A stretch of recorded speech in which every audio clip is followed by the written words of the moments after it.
Stipend పెంచాలి అంటూ తిరుపతి జిల్లా వెటర్నరీ విద్యార్థులు చేపట్టిన నిరవధిక సమ్మె 3వ రోజు కొనసాగింది. ప్రస్తుతం ఆర్థిక పరిస్థితుల్ని దృష్టిలో ఉంచుకొని మిగతా వైద్య విద్యార్థులతో సమానంగా తమకు స్టైఫండ్ ఇవ్వాలని విద్యార్థులు డిమాండ్ చేశారు. తిరుపతి శ్రీ వెంకటేశ్వర పశు వైద్య విశ్వవిద్యాలయం ఎదుట విద్యార్థులు ఆందోళన చేపట్టారు.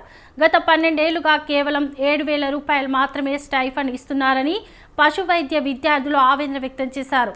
కొత్త ప్రభుత్వం తమ స్టైఫండ్ పెంచుతుందనే ఆశతో 6 నెలలుగా వేచి చూస్తున్నామని చెప్పారు.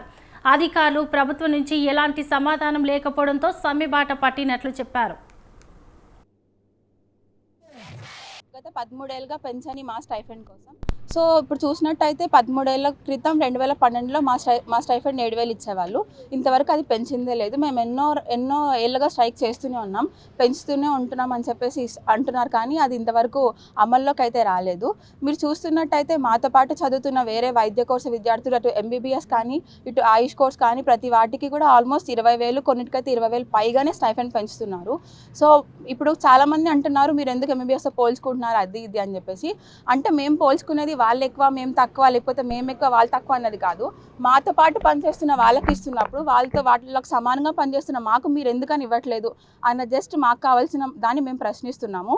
ముఖ్యంగా ఇప్పుడు మేము తెలియజేసిన ఏమనగా ఇక్కడ మేము యూనివర్సిటీ కానీ గవర్నమెంట్ కానీ ఏ ప్రొఫెషన్కి మాత్రం వ్యతిరేకంగా మేము లేము. జస్ట్ మాకు కావాల్సిన దానికోసం మా హక్కు కోసం మేము పోరాడుతూ ఈ స్ట్రైక్ని మేము ప్రారంభించాము. గత 13 అనకాపల్లి జిల్లా నర్సీపట్నం డీసీసీబీ బ్యాంకుల్లో పెట్రోల్తో సిబ్బంది హల్చల్ చేశారు. 9 నెలలుగా జీతాలు ఇవ్వలేదని జానకీరాంపురం పిఎస్సిఎస్ సీఈఓ రామకృష్ణ, అతనితో పాటు గుమస్తా మడకదేముడు, ఉద్యోగి సాయిలు ఆవేదన వ్యక్తం చేశారు. బ్యాంకు వెనుక గేటుకు తాళాలు వేసి తర్వాత ముందు గేట్ నుంచి వారు పెట్రోల్ డబ్బాలతో ప్రవేశించారు. మేనేజర్ ఛాంబర్లోకి వెళ్లి పెట్రోల్ పోసి దాడికి ప్రయత్నించారు.